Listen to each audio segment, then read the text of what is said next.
दोन संख्यांची बेरीज 19/9 आहे. जर एक संख्या 5/9 असेल तर दुसरी संख्या काढा.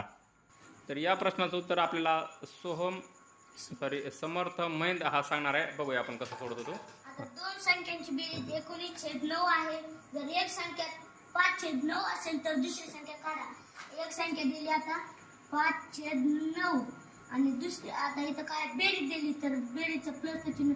दुसरी संख्या आपल्याला दिलेली नाही म्हणून आपण घेऊ x बरोबर त्यांची बेरीज आलेली आहे 19/9.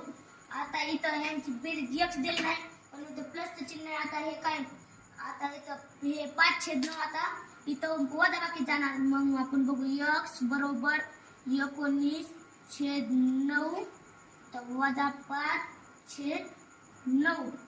आता आपलं बरोबर उत्तर आहे 19 मधून 5 गेले खाली राहिले 14. छेद सामान्य म्हणून 9 मधून छेद सामान्य म्हणून दशांश 9. आपलं डिजिटल उत्तर x बरोबर 14/9. वा, यासाठी आता टाळ्या वाजवा सगळ्यांनी.